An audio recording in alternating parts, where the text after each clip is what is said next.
Okay. As that introduction made clear, I am not a medical professional in any way, nor am I a scientist.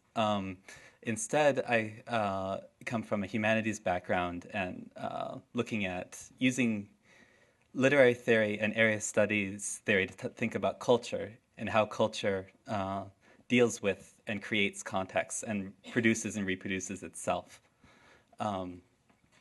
as a system of meaning.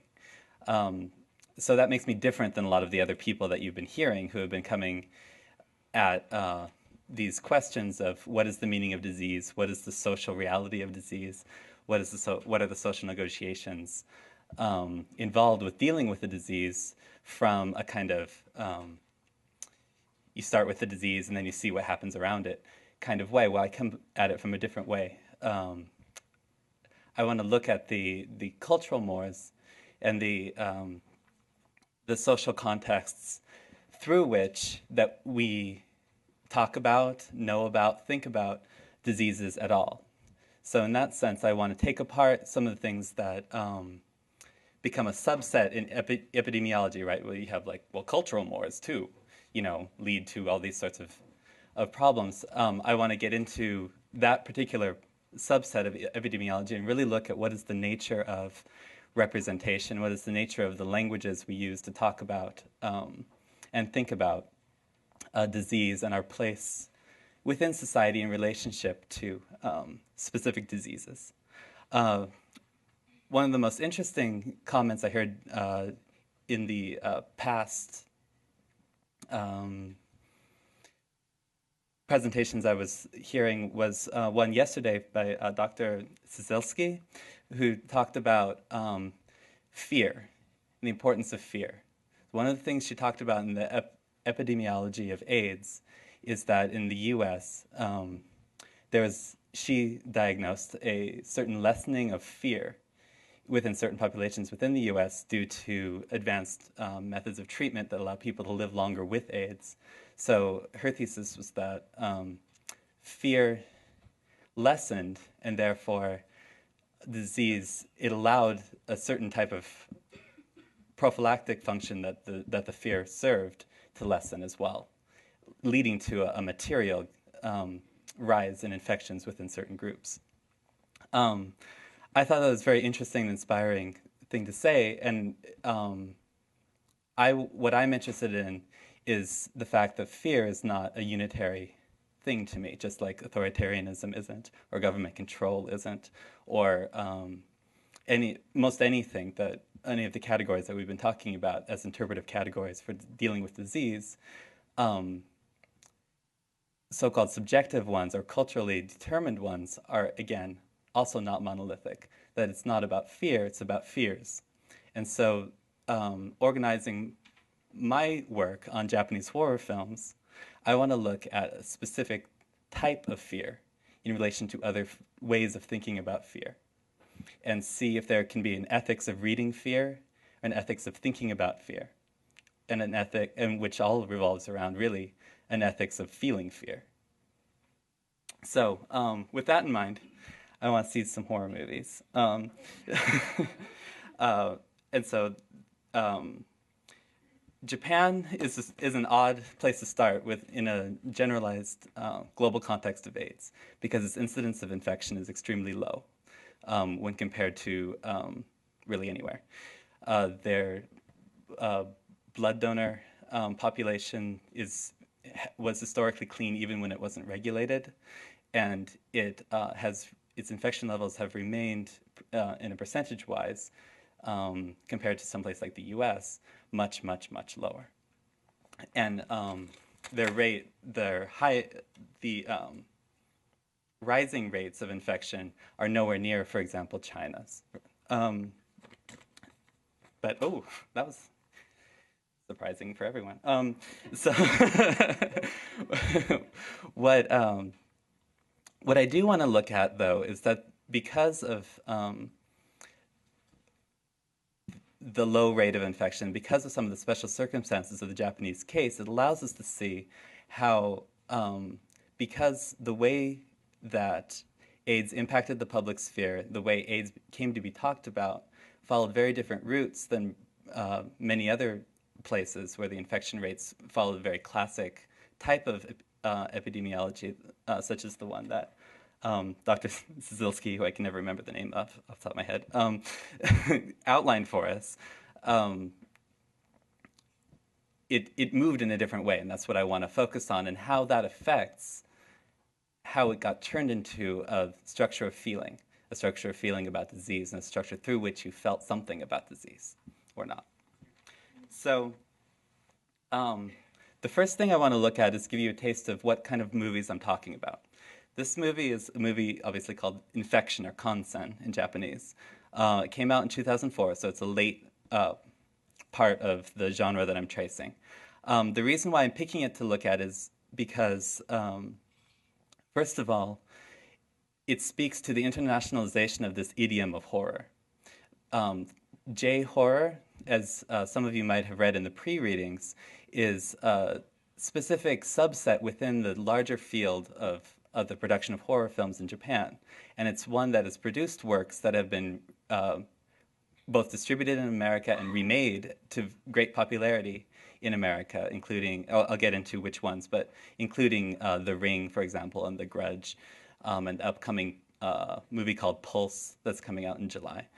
And so in that sense, it has, it's a type of cultural production that is specific to Japan, but at the same time has implications for other places. So this particular movie, as you can see up there, and I lost my pointer. Well, anyway, you can read. It's the first in a series of movies called J-horror theater that is made in conjunction with an American production company called Lionsgate. So they're made for limited release within Japan, but then with an eye toward DVD sales in America.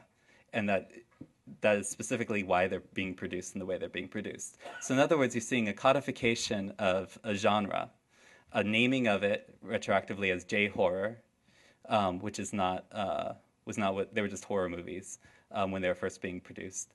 And they allow us to have a little laboratory into what the producers of these things think are the essences of these genres that need to be reproduced in order to produce movies that read, again, as J-horror and therefore will be popular. So there's an industrial element to this that's very interesting. Okay, so this particular movie is kind of fun because it's a movie about, indeed, infection. So it's a very good way to get into these metaphors of disease, characteristic of these horror films. Within the movie, we have a hospital that is underfunded and sort of flailing around. You have a whole bunch of doctors who are overworked and underpaid, a whole bunch of nurses that are undertrained. So it's a dying hospital, basically. Because of this, there are a lot of mistakes that are made that then they decide need to be covered up. So one particular mistake, as we will see, involves a patient that has been burned all over his body.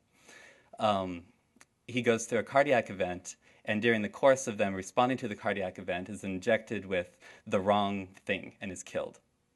So it's incompetence. They're afraid that if they report this, then the entire hospital will be shut down and all of them will be out of jobs. So instead they decide to put him in a room filled with heaters to decompose his body very, very quickly so it'd be impossible to trace what happened. So it's the course of the night while this is happening is the course of the movie. So what starts happening, the supernatural horror part of it, isn't that, oddly enough. It's the fact that the members of the hospital staff, one by one, begin to be infected with a disease that, I need to go back here, that turns their blood green and, and it starts to leak out so what's happening is that their insides are liquefying, and then they basically collapse into this pile of green goo. The other distinctive feature of this disease is that right before they do that, so the reason why we know that this gross thing is going to start happening is that the infected person starts to act in a way that's, in a trance-like way that works through feelings of guilt or incompetence that they have. So there's a nurse, for example, who uh, is really bad at injecting things, and she has been trying to inject this one patient, and there's like lesions all over and stuff, and they were like, you really have to work through that. You can't do this to the patients. At least if you're gonna have to practice on yourself. She's told by another nurse. Um, so then when she gets infected with this disease, she's shown with all of these needles all over her, like a sort of hyper reaction to an implied guilt or incompetence. So she's covered in hypodermic needles and it's like, I'm practicing, and then she implodes. Um, so what we're seeing, the clip I'm going to show you is a particularly interesting clip, I think, that shows what the disease looks like. So you're going to see a nurse who's under the influence of the disease, and then what she's doing as an overcompensation. Lights. Um,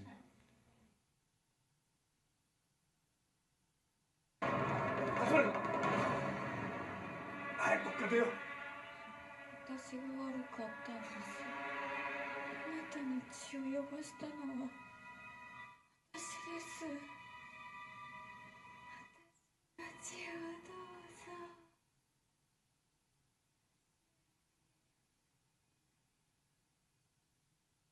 悪いのはすいません、やめろ。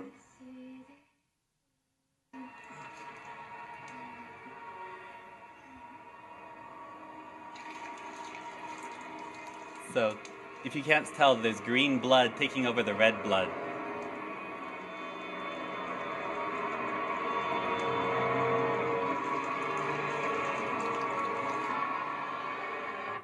Okay, I know, I'm such a tease. For the purpose of this talk, it's not really important to see that she's connected to a different nurse who's narratively important, but not symbolically. Sorry.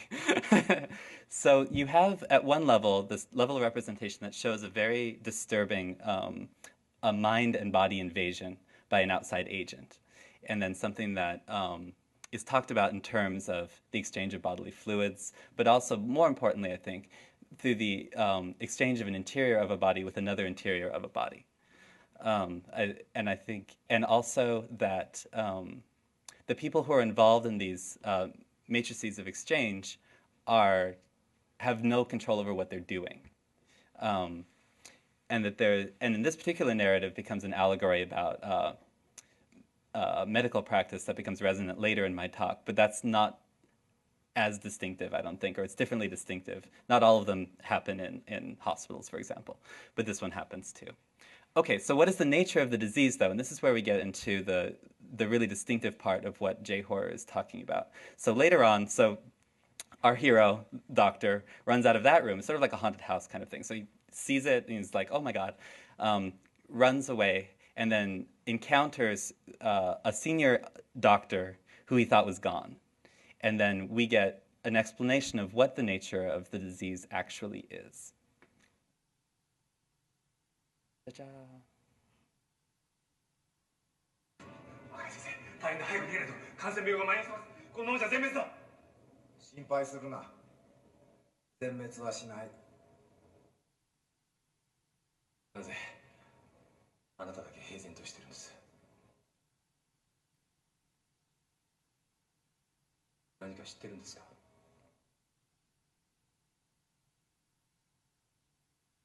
何を知ってるんだ。答えろ、この感染病は何なんだ。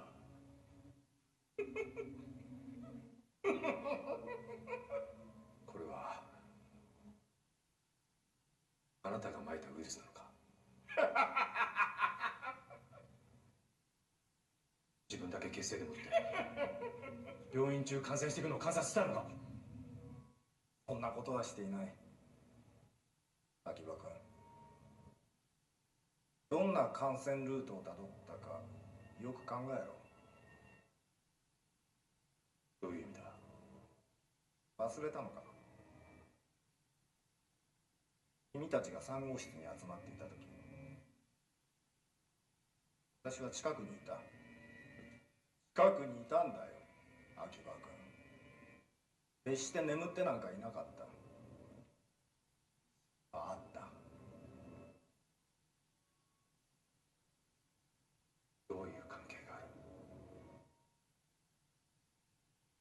この感染病とどういう関係があるんだ。私たちが取った行動に罰を与えた。そう言いたいのか。事故だった。事故だったんだ。誰も悪くはないんだ。悪くないさ。してしまったことは仕方ない。あいつが死ぬ。悪いのはその後だ。その後だよ、秋葉君。自分たちが犯した罪をなかったことにしたことだ。ウイルスは飛沫感染などしない。意識に感染するんだ。夢の中で映っている。Yeah, so now we know. Um, what I'm looking at is, as you can see in my little uh, kind of genealogy, this movie is actually very, very late. And what I'm saying is that it's codifying a lot of things that were sort of nascent in this strain of J-horror that has became very popular within Japan and has become internationally popular. So it began really with Parasite Eve to a certain extent, and then really took off with the double feature. It's a movie and its sequel, but they were released very close to one another, of Ringu and Dasen. The yellow highlighting indicates movies that have been made into American versions. So in other words, have been completely remade. All of these movies have been distributed in America, and all of them are available on DVD. But then there's The Ring, The Grudge, Pulse Will Soon Be, and Dark Water have all been remade with American actors and with the help of Hollywood, as you say.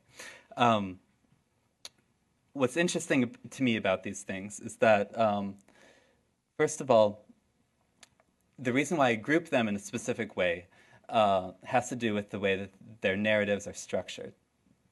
I think that one of the distinctive parts of them is this willingness to treat disease as both a problem of the body, but also a problem of consciousness. And there's very little work being done to make the two come together in some sort of logical way. So there's very little explanation in these movies about how the mechanisms spreading these haunted viruses, actually work. So for example, Parasite Eve is about mitochondria, which we all have in our bodies, but are talked about as if they are primordial beings that crawled into our cells in prehistory and have been riding along ever since and have their own agenda. So they are slowly plotting throughout the film to confederate and take over the bodies of their hosts. And what happens is that one of them is in the body of this beautiful woman, and she seduces this and marries this prominent medical researcher who can culture cells in livers very quickly. So she's thinking of him basically as someone who can propagate mitochondria, her brethren, at a rate fast enough they can have a critical mass to take over the world. And that's what happens. The idea, so that's the logic, right, of the story. What happens in the storytelling is that you have no real explanation of how she communicates the mitochondria in her avatar, how it communicates with the mitochondria in other people. There's no real talking about how the mitochondria get activated in these other people. So you have puddles of water that people touch, and then they get infected and what's the word?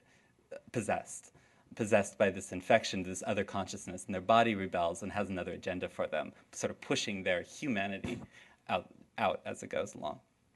And this is very, and The Ring, which how many people have seen at least the American Ring? Okay, what happens in the American Ring? Anybody? In the American version, so the idea, the part that you guys haven't quite vocalized yet is the fact that what do? You watch something, right? So you're infected by this VCR tape, right? That you come into accidental contact with, and then you have 7 days, and then you're going to die, right? Um, and then what we find out, well, we'll talk about that later. But anyway, so you have these technological means of replication of this haunting that spreads precisely like a disease. And it's implicit in the American version that it's a virus. It's explicit in the Japanese version of the movie that it's a virus. And it's talked about in medical terms in the book that it's based on, which was written in 1991 by a doctor, that talks about how the haunting actually affects cells and makes a virus. And there's, in the sequel to it, there's actually a picture that he facsimilates of a little petri dish with the ring virus. So in other words, it's explicitly a viral metaphor, as is Parasite Eve, which was originally written by a biomedical engineer before he became a best-selling author. So the roots of J-horror are specifically using scientific and disease, and specifically disease or like culturation and that kind of thing, these tropes as ways to talk about fear. Okay.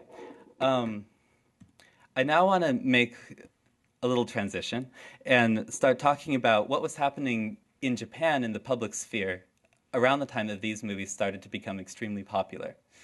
One of the main characteristics of the 90s in Japan was the revelation of a series of government scandals that had been happening both in economic sphere, like pretty much any sphere you can think of. There was a lot of high-level corruption and collusion between government interests and corporate interests that were discovered because of a change that happened in the politics, where the Socialist Party got partial control over the heads of ministries and things like that. So investigations were done that wouldn't have been done under the Liberal Democratic Party. So one of these scandals has to do with HIV-tainted blood products that were distributed to hemophiliacs during the 90s.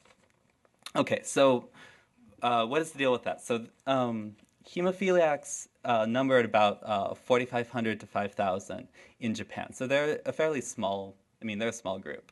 Globally, they're extremely small, right? But they're, even within Japan, they're a small group. However, they're a confederated group that has a certain amount of political sway and has an advocacy group, for example, and is able to confederate and have lawsuits, present petitions to the government, for example. And this is what was happening during the beginning of the AIDS crisis, the global AIDS crisis that was occurring in the mid-'80s. So in terms of treating hemophilia, the first big breakthrough in hemophilia treatment was the development in the mid-'60s of something called cryoprecipitate. That was a blood product that people were able to use that allowed them to live much longer and something approaching normal lives. But they still had to go into hospitals all the time, and it was still very inhibiting to them. But this was not just blood, so it used to be dependent on blood products before that, which is a very inefficient way of replacing the blood that was lost by hemophiliacs. So this blood plasma aided in clotting and helped to make them able to live better. But then in the mid-'70s, a new technological advance happened where certain factors were able to be isolated from blood plasma and create these products that could be taken both prophylactically and therapeutically. So in other words, you could take them to ensure that you wouldn't bleed to death in public, or you could take it if something bad happened to you. So because of this, hemophiliacs began to see themselves as a group that were able to advocate for specific availabilities of treatments and modifications in the way that they had been administered by the government and the hospitals that had earlier conscripted their ability to even travel or do anything.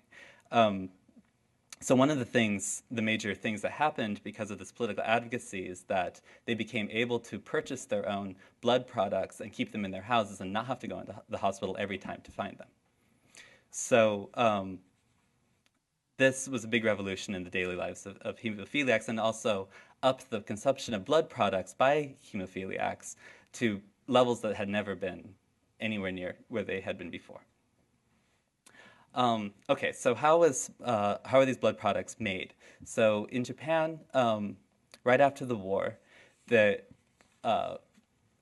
whole blood distribution was still a for-profit business that was dominated by a company called Green Cross, which was headed by people who were actually former war criminals that the occupation allowed to be in these positions for reasons of continuity. So they sort of took a blind eye to the fact that these people had received their medical training participating in war medical experiments on POWs that constituted war crimes.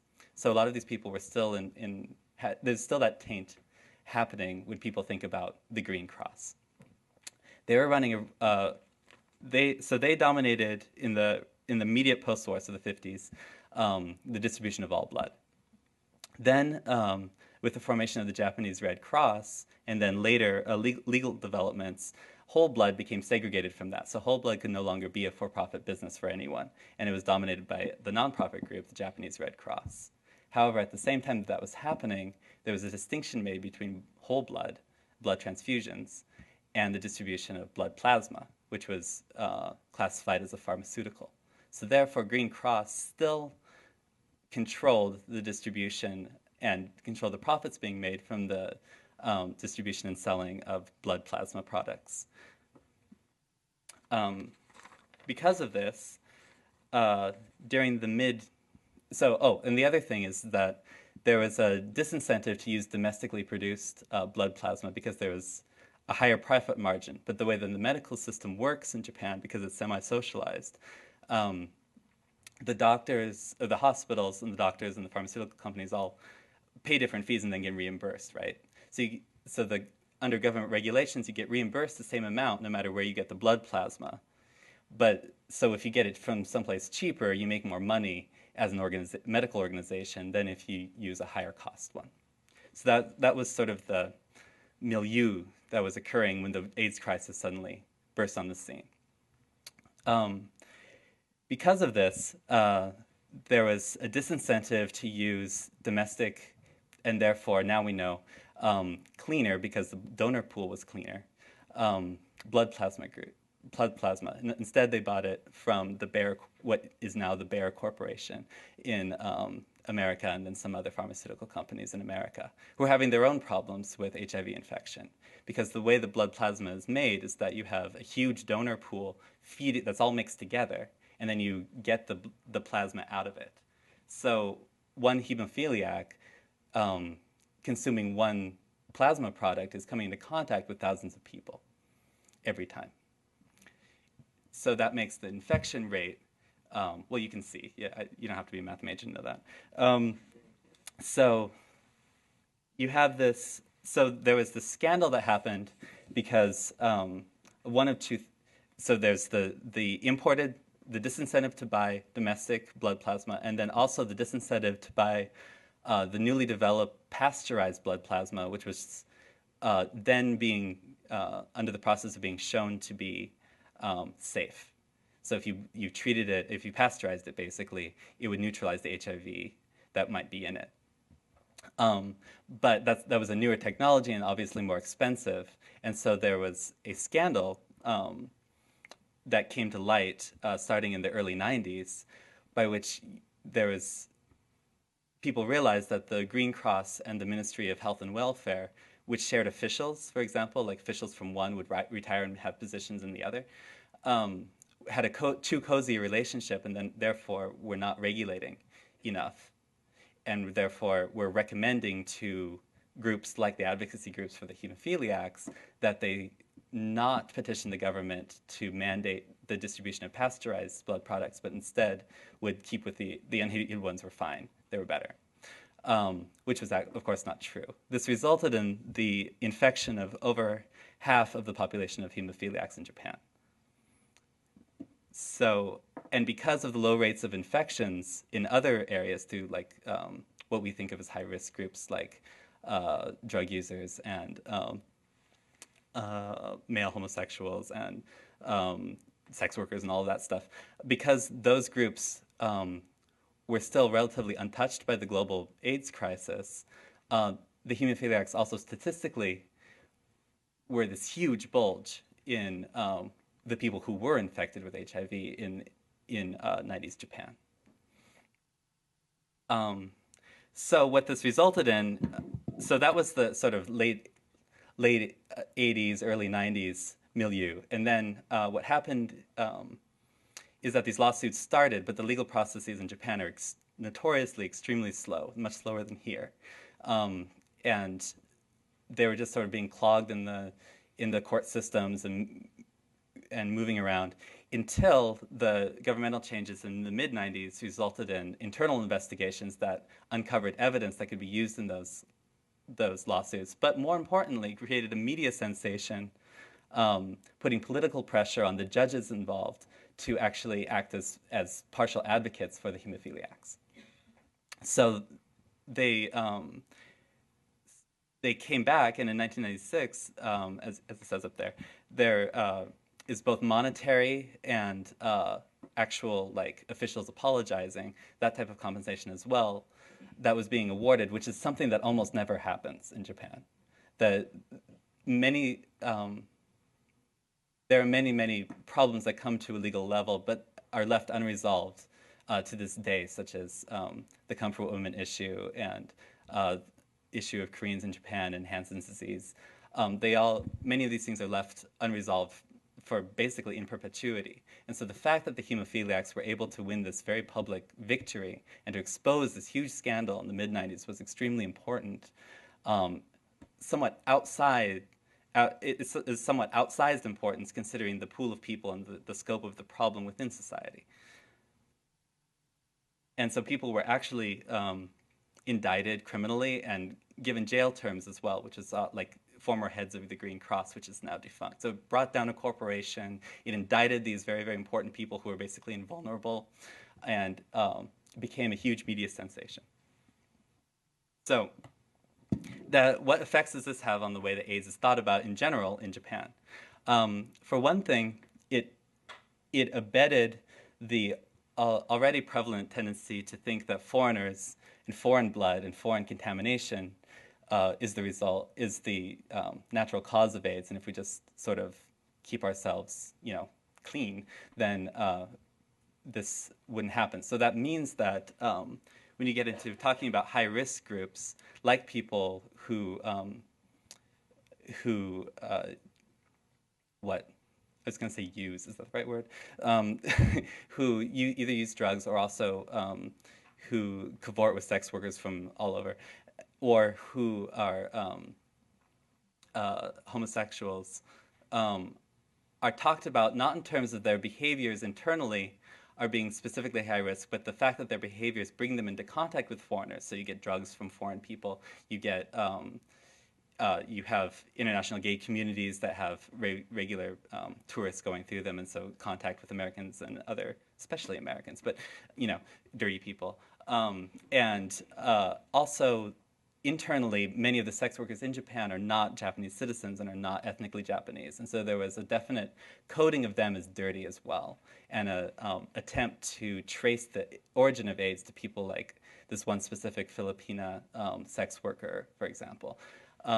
Which is all rather specious and, more than that, very politically motivated on the part of the government, who is very devoted to having the ideal of a homogenous nation that would be able to be defended. The other thing, though, so that's a very classic kind of way of thinking about the metaphors of AIDS, right? I gave you the pre-reading about with Susan Sontag, and that's one of the things she talks about, that the AIDS in America as well is talked about with military and invasion metaphors. So we'll get back to that, but that's a very classic way. The distinctive thing for me is the identity politics that happened when the hemophiliacs entered the scene.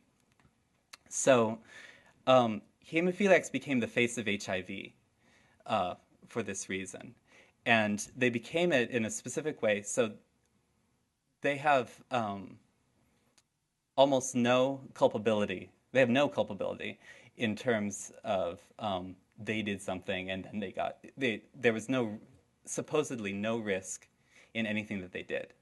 So in other words, they didn't deserve it in a very specific way. so because they became the face of AIDS, the identity politics that happened in this country about AIDS activism and HIV positive and living with HIV and prevention programs never really took off. Because what sort of prevention programs are you going to have for someone who depends on these blood products that they don't have the control of the means of production for in order to live their daily lives? At the same time, Hansen's disease, which is the modern way of referring to leprosy, their advocacy groups were engaging in identity politics and they finally pressed around the same time the repeal of anti-leprosy laws that had restricted their movement around the country to these islands. So they were forced to be in sanitaria up until like 1996 or 7. So they were all over the news at the same time as the hemophiliacs. The hemophiliacs were one of their most vocal faces, I guess, is a 19-year-old boy named Kawada Ryuichi, who became very vocal. And, you know, he's a young, fresh-faced boy who doesn't seem to deserve anything. And there was very little rhetoric about overcoming revulsion, for example, in conjunction with hemophiliacs. Whereas Hansen's disease are very disfigured, and they became a different type of face of disease and discrimination. So the way that things slotted out in the public imaginary is that you had these beautiful hemophiliacs who were infected with HIV through these huge webs of international corruption, and then you had these Hansen's disease sufferers who were sort of terrible to look at, but also beautiful because they were advocating their own type of innocence and their own identity based on disease. And then the gay movement in Japan is very marginalized in public discourse.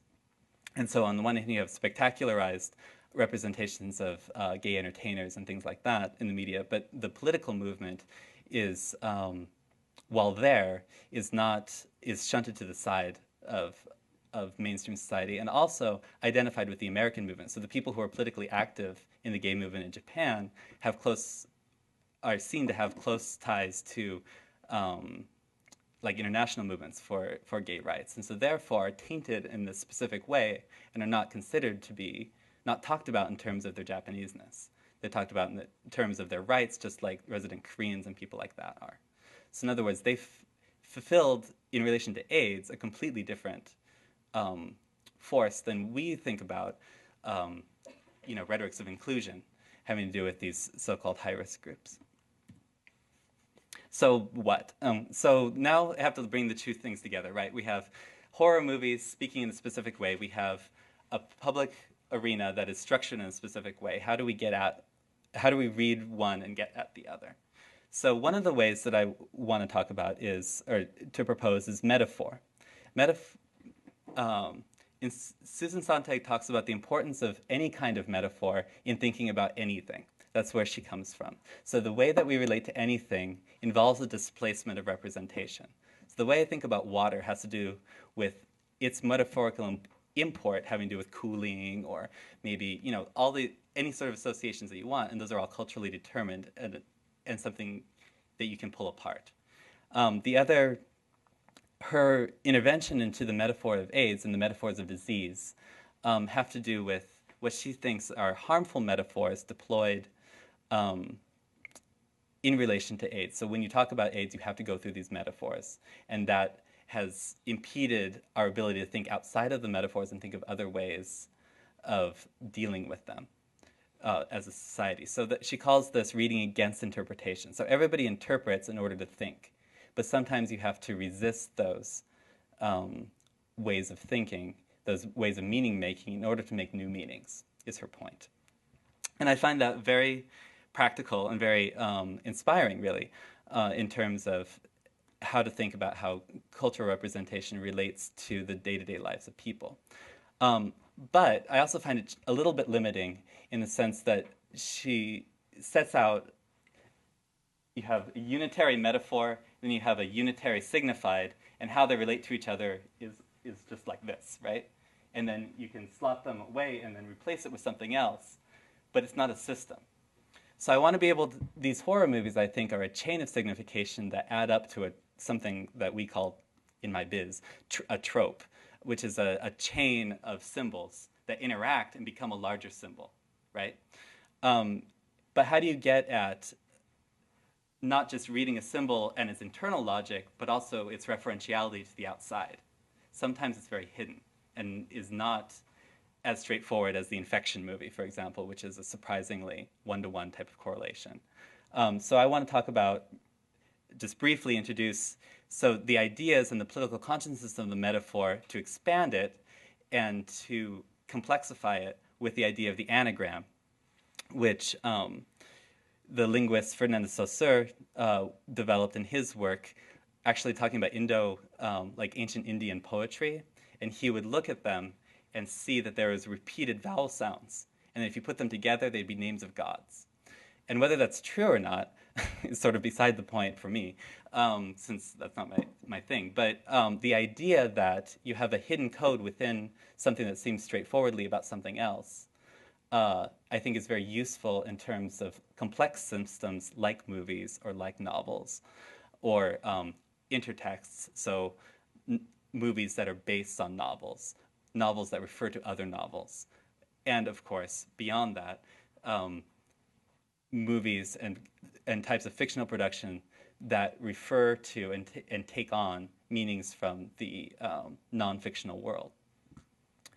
So I want to be able to fuse the anagram and the metaphor and the ideas behind both to be able to read horror movies and see many of the references and the intertexts that we can trace. Okay, so here's my anagram of fear.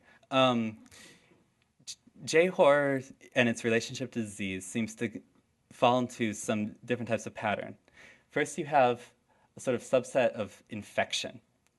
So you have your body being invaded by something. As we saw in the infection movie, you have blood being circulated, and that is the main locus of fear. So your body is going to be, its integrity is going to be violated, and your ability to control it will be violated, which will become important later. Also, you have haunting as invasion. So you have the Gothic trope of the return of the repressed, or the haunting. So you have a ghost or supernatural presence, but how they move is an invasion of the body, right? So how you are haunted is something that you take in some way, either by hearing, seeing, or actually invading your body, and that is paralyzing and frightening and either leads it to death or to actions that you wouldn't otherwise take. So then we get into transmission. How does the virus get passed from person to person? So you have technologies, I call them technologies and networks, but so in some movies, so you have The Ring that has the watching the tape. You have a movie that we'll talk about a little bit called One Missed Call, where the agent is a cell phone. You have The Grudge, where the agent is actually all the public networks that make you walk into this particular house. So you're a public health worker, you're a member, you're a policeman walking around, you are a family member, all these sorts of somewhat arbitrary reasons for you to enter this space that then infects you. And then, just like a disease, there's always an originary trauma, a place where something horrible usually happens to a little girl and is reworked and becomes a haunting that then is transferred like a virus. And there's usually a revelation scene that is that works to explain where it comes from. So sort of like, well, where did AIDS come from? Well, we have all these theories. It's a little bit like that. Also, you have a tendency to have one type of explanation and think that it works, and then at the end have a revelation that no, what you thought was true is not true, and the infection will still go on. So that's important too. And so then you have what I would call culturing, or culture, the reproduction of culture, and at the cultural level. So you have an idea of who is innocent and who is culpable in these narratives. The heroes are always innocent, and they almost they just don't do anything wrong. They stumble into these spaces of infection or stumble into these come into contact with these technologies of infection through no fault of their own. They also aren't really able to do anything about it. All they do is find out about it and try to warn people who then subsequently die. Um, and then as the epistemology works, as the knowing more and more about it progresses, you usually get back to the originary trauma, and in a classical horror paradigm, that would be a type of catharsis. So you'd either find a way from that to stop it, or the actual knowledge itself, like in a fairy tale, would make it okay. So you have a magical problem, so why not have a magical solution?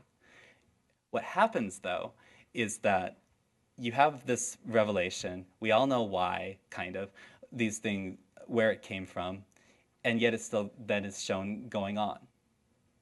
So almost none of these movies, unlike the pre-reading that I gave you, one of the major problems with that particular article, the J-horror article, is that he has a throwaway comment about there's always the obligatory happy ending. What he means, I think, is that you have like this pop song come on at the end, and you have things like that. What you don't have, but to me, there's no way you can interpret the ending of any of these movies as anything but the end of the world. Because what they are is talking about how an infection moves from person to person. It's completely arbitrary, and there's nothing you can do to stop it. So all it does is replicate. So we'll talk about that. But so the idea of agency becomes very compromised. If you're innocent and you're in a complete system that you're unable to change, then what can you do about it? Like, what is your role in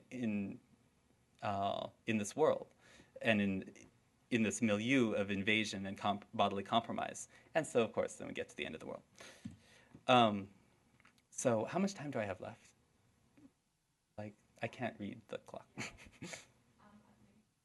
10 minutes? Okay. So we'll go through some of these movies to give you a flavor of how some of the things that I've outlined get worked through. So here's Parasite, which I talked about before, where you have mitochondria as a foreign agent in your blood. You have science that is corrupted for its inhuman ends, so for the end of mankind, basically. And you have a violation of agency in the sense that you are no longer, these people who are infected, whose mitochondria become activated by contact with the mother mitochondria, are no longer able, they're possessed, basically. They're unable to act on their own behalf, and sometimes the mitochondria themselves, she can make them overproduce energy, so they burst into flames, which is definitely against, the wishes of the host. So here we have the avatar. So she is the mitochondria speaking through the woman that has been possessed. Oops, that's not what I want to do. はしないで。これは進化なの。この子から生まれる子が本当のミトコンドリアイブになるの。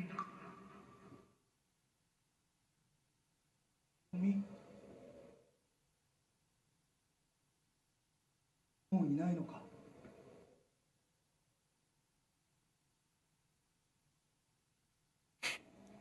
私に気づいたから。だから車を運転してるとき、神経を刺激して事故を起こさせたの。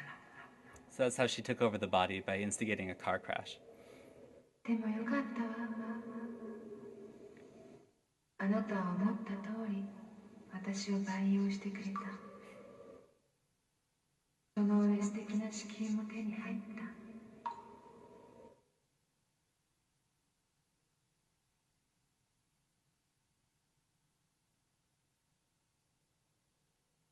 さようなら、人間ども。All right. The end of the world. So that particular avatar gets vanquished when he decides to hug her, and then they all burn up. However, the idea there's the implication at the end of it that people are still doing the same type of research and will again discover and reawaken the mitochondria in all of us, and it will be the end of the world again. One Missed Call is my favorite of these movies by Miike Takashi. It's the one with the cell phone, and what happens, the reason why it's random is because you have a cell phone that is then dialed without the notion after the person dies. Cell phone is dialed, and the number is generated by scrolling through the people who are stored in the cell phone, right? So whoever you've ever come in contact with or happen to get the phone number of is vulnerable to this type of infection. So there's that. So we'll watch a good death scene.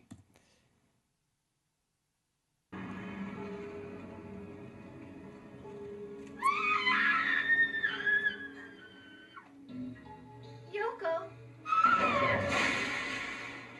Yoko, what's going on? Sorry, that's dubbed. Anyway. Yoko!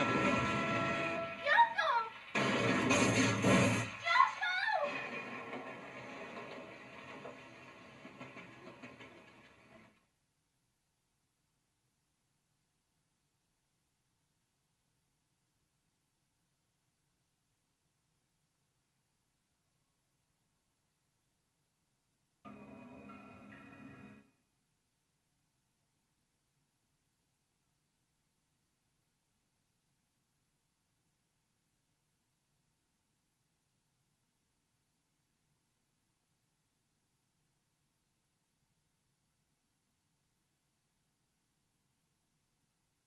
All right.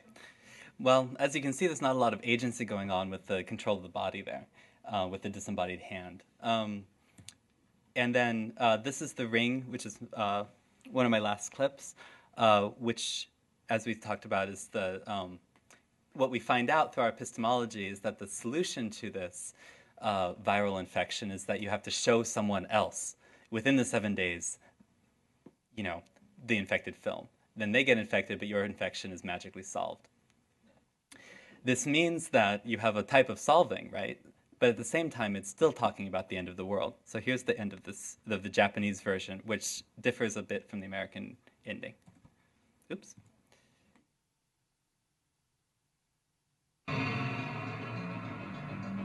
お父さん、今からそっちに行くから。お願いがあるの。陽一のためなの。That's her son. 呪いのビデオってさ、死なない方法があるんだって。1週間以内にダビングした他の人に見せるの。じゃあ見せられた人はまたダビングして見せるのよ。1週間以内に。それじゃきりないじゃん。そうそう、きりないのよ。でも死にたくなかったらやるでしょ。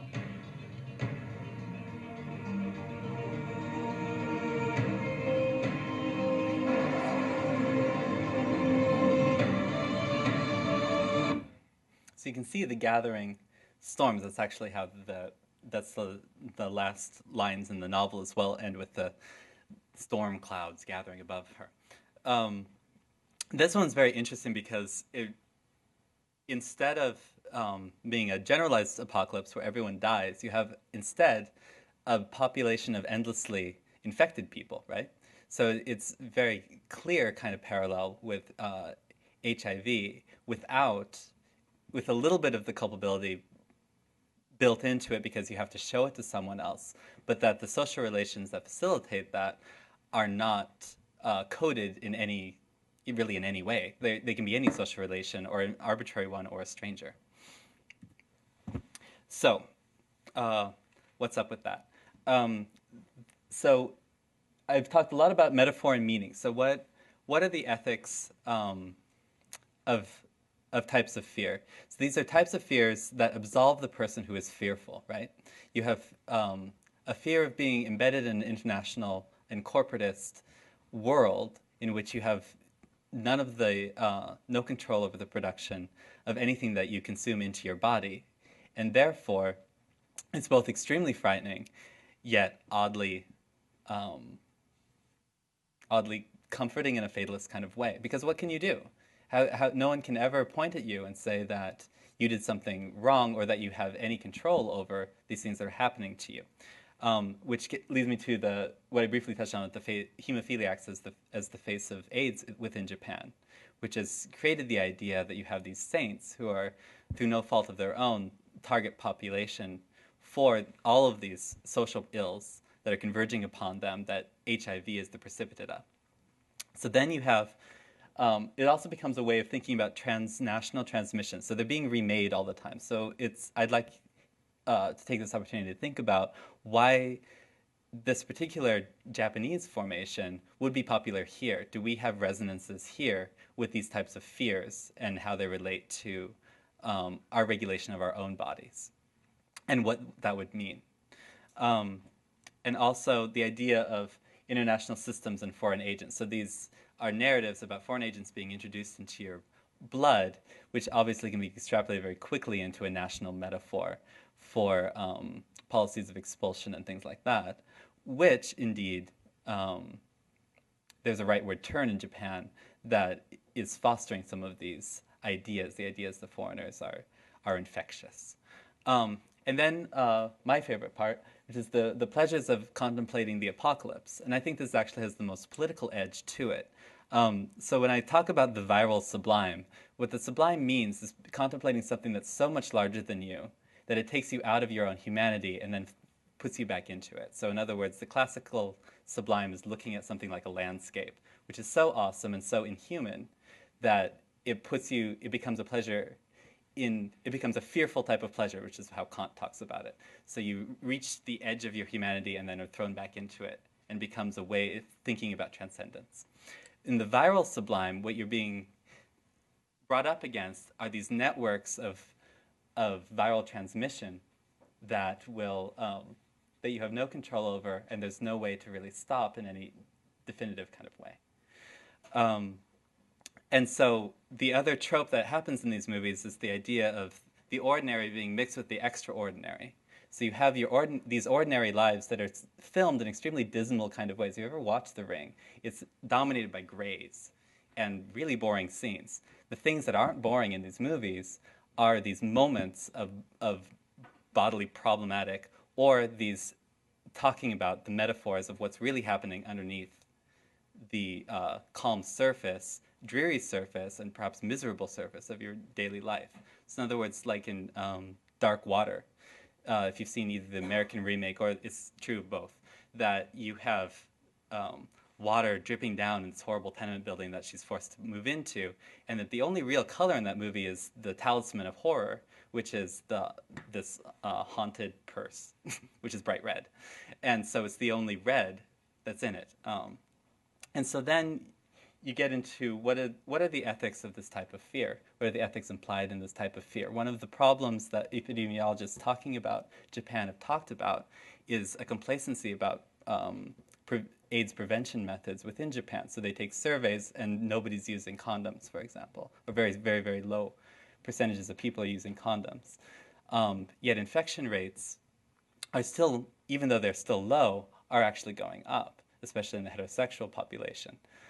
So even though the fallout from the hemophiliac problem and the preponderance of the high-risk group of the male homosexuals within the population of people who are infected have dominated the statistics, the one that's growing is heterosexual.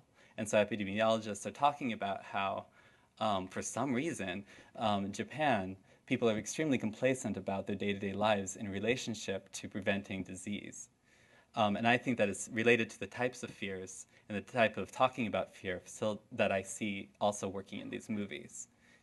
I think I should stop now.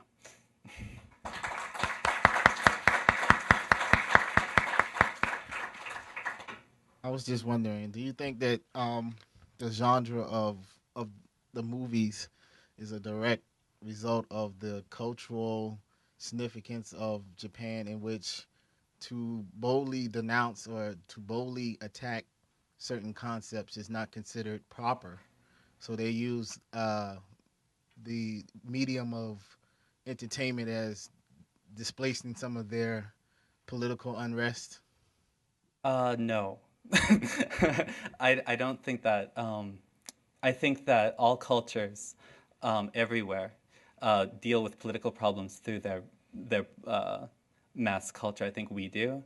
I think that everywhere does. And I don't think there's anything distinctive about that particular thing. What I think is distinctive is the nature of the fear that is being presented and worked through.